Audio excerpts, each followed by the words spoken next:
हरि ओम। वंदे गुरुणाम चरणारविंदम संदर्शित स्वात्मसुखावबोधे जनस्य ये जांगुलिकाय माने संसार हालाहलमोह शांते। हरि ओम। तर प्रश्न मी एकदा परत रिपीट करतो. प्रश्न असा आहे की ध्यान करताना आपण सुखासनात बसतो, पण आधीचे ऋषीमुनी शरीराला त्रास देऊन म्हणजेच एका पायावर उभे राहून अशा प्रकारे नामस्मरण करायचे. असं का? त्याने काय होतं आणि आपणही असं करायचं का? तर हा प्रश्न वाचला की असं वाटतं की हा तरुणांचा प्रश्न आहे. असे प्रश्न तरुण काळी पडतात. नंतर असे प्रश्न पडत नाहीत. नंतर असं वाटतं की सुखासनाचंही अजून काही सुखकर असं व्हर्जन आहे का? असे प्रश्न पडतात. तरुणपणी असं वाटतं की मग असं करायला पाहिजे, असं करायला पाहिजे, एका पायावर उभा राहून काही करणं किंवा खूप कष्ट घेऊन करणं. हे असे तरुणपणी आपल्याला खूप कुतूहल असतं, खूप गोष्टी जाणून घ्यायच्या असतात. म्हणून हे असे प्रश्न पडतात. तर असं का? ऋषींनी बरोबर आहे. अनेक ऋषींनी असे तप केलेले किंवा साधना केलेली आपल्याला दिसून येते आपल्या ग्रंथांमधनं किंवा अनेक कथांमधनं. तर असं का? तर खरं तर याचं डायरेक्ट उत्तर असं काही नाहीये. कारण हे जे ऋषी होते, मुनी होते किंवा आपण त्यांना संत म्हणू, ह्यांनी ते करताना त्यामागची भूमिका ही कधी अशी डायरेक्टली मांडली नाही किंवा त्याला जास्त महत्त्व कधी असं दिलं नाहीये, की हे असं का?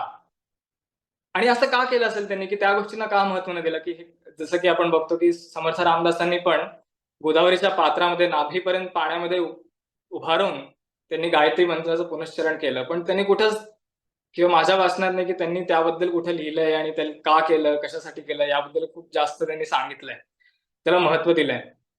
तर असं जर विचार केला, की असं का असेल जरा, की का त्यांनी महत्त्व नाही दिलं?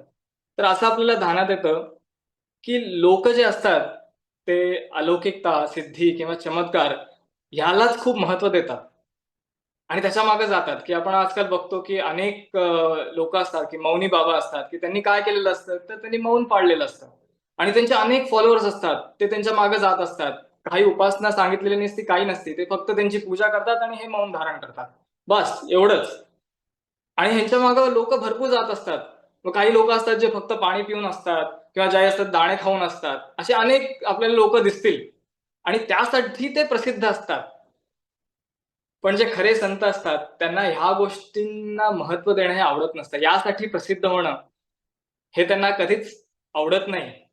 म्हणून त्या ह्या गोष्टी जास्त प्रमाणे आपल्या ग्रंथांमधनं आणि ह्याच्यामधनं ह्याला महत्त्व देत नाहीत किंवा ह्यामागची भूमिका किंवा ह्याच्यावर लिहीत नाहीत, असं मला एक वाटतं.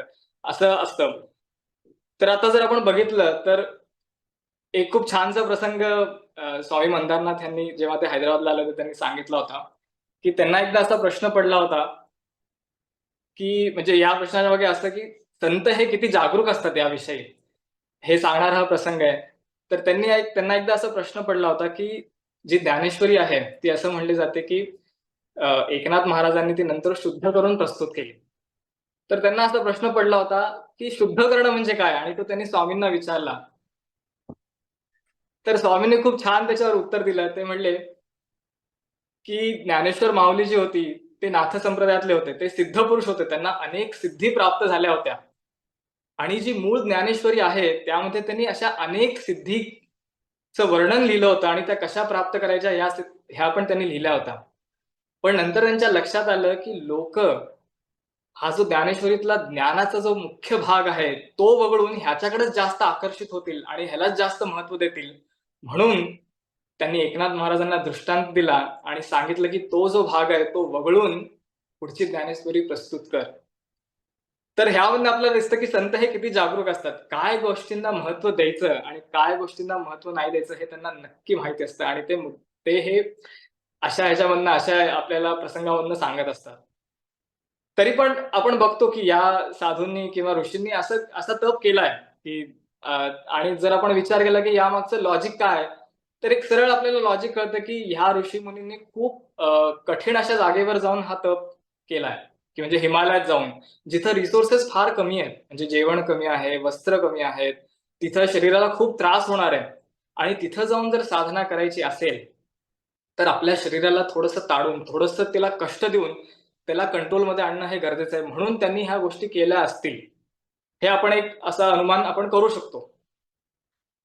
पण आता हे का केलं? असं का आणि का केलं हे आपण बघितलं. पण हे आपण करायचं का? हा जो प्रश्न आहे, तर आपल्याला अशा गोष्टीला जायचंय का? आपल्याला जाऊन हिमालयात जाऊन तप करायचं आहे का? जर उद्या कोणी आपल्याला विचारलं, की हिमालय किंवा माउंट एव्हरेस्टवर चढण्यासाठी लोकं ऑक्सिजन सिलेंडर आणि तो थर्मल सूट आणि हे सगळ्या गोष्टी लावून जातात. उद्या मला सिंहगड चढायचा आहे, मी त्याच गोष्टी करून लावून सगळ्या जाऊ का? तर आपलं उत्तर काय असेल, की "अरे नाही बाबा, सरळ वरपर्यंत गाडी जाते. तू डायरेक्ट जाऊ शकतो. तुला या गोष्टींची काही गरज नाहीये." तर तसंच आपल्याला अशी एक गाडी मिळाली जी सरळ सोपा मार्ग आहे, जो सरळ डायरेक्ट वर जाणारा आहे, जो आपल्या स्वामींनी, आपल्या सद्गुरूंनी आपल्याला सांगितलाय. म्हणून आपण या गोष्टी करायच्यात का? तर आपण ह्या गोष्टी करू नयेत. ह्या गोष्टींना आपण किती महत्त्व द्यावं, तर हे आपल्याला माहीत पाहिजे. तरी पण जेव्हा आपण अशा कथा ऐकतो, यामधनं मग काय घ्यायचं असतं? तर स्वामी सांगायचे, की जेव्हा आपण असं बघतो, की हजारो वर्ष कोणी तप केला किंवा एका अंगठ्यावर थांबून, पायावर थांबून तप केला, तर यामधनं आपल्यासाठी काय आहे? तर अनेक वर्ष तप केला, सातत्याने तप केला, कठीण प्रसंगामधनं, परिस्थितीमधनं तप केला. हेच आपल्यासाठी त्यामधनं भाव आहेत, हेच आपल्यासाठी त्यामधनं बोध आहे. हा आपण बोध घ्यायचा आणि त्यावर जास्त काथ्याकूट करत नाही बसायचं, की मग हे असं का? मग ह्यांनी असं एका पायावर का थांबले? मग असं का केलं? तसं का केलं? कारण ह्या याच्यामध्ये काठ्याकूट करून आपल्याला काही मिळणार नाहीये. कारण प्रश्न कशा बाबतीत आहे, तर ध्यानासंबंधी आहे आणि ध्यानामध्ये मेन जे आपल्याला प्राप्त करून घ्यायचंय ते काय आहे? तर ध्यानाचं उद्देश्य हे आपल्याला काय सांगतात, तर योगसूत्रामध्ये पतंजली ऋषी सांगतात, की योग चित्तवृत्ती निरोधः आणि तदा द्रष्टू स्वरूपेव स्थानम. तर हे 2 गोष्टी आपल्याला साध्य करायच्या आहेत त्याच्यामध्ये. आणि ते करत असताना एक सूक्ष्म भाग आहे आणि एक बाह्य भाग आहे. ज्यामध्ये आसन, आजूबाजूची परिस्थिती ह्या गोष्टी येतात. म्हणून स्वामी मत्स्येंद्रनाथांचं एक छान पद आहे. त्याच्यामध्ये ते म्हणतात, की "दुनिया तजकर ताक लगाई, जाकर बैठा वनमो, खेचरी मुद्रा आसन पर ध्यान धरत है वनमो, फिर भी कच्चा रे, नहीं गुरु का बच्चा रे."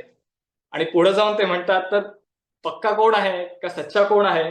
तर ते म्हणतात, की "कहे मच्छिंदर सुन बेटा गोरख, तीनों ऊपर जाना, कृपा हुई जब सद्गुरु जी की आप आपको चिन्हा, वो नर सच्चा रे नहीं गुरु का वही गुरु का बच्चा रे."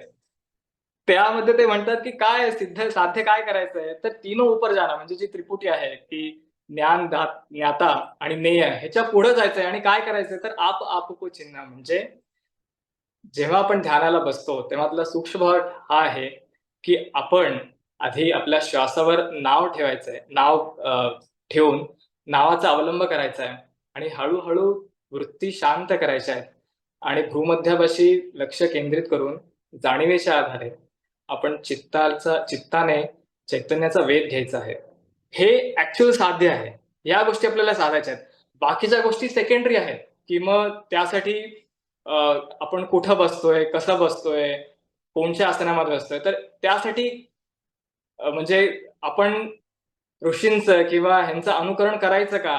की त्यांनी जे आसनं घातली किंवा जे केलं. तर एकदा डॉक्टर हिमांशू दादांचा त्यांनी एक प्रश्न सोडवला होता. त्याच्यामध्ये त्यांनी सांगितलं होतं अ, की तो युक्ताहार विहारस्य यावर तो होता आणि ते म्हणले होते, की जे संत असतात, जे ऋषी असतात, त्यांनी ज्या गोष्टी केल्या, त्या अभ्यासनीय आहेत, चिंतनीय पण आहेत, पण त्या अनुकरणीय नाही आहेत.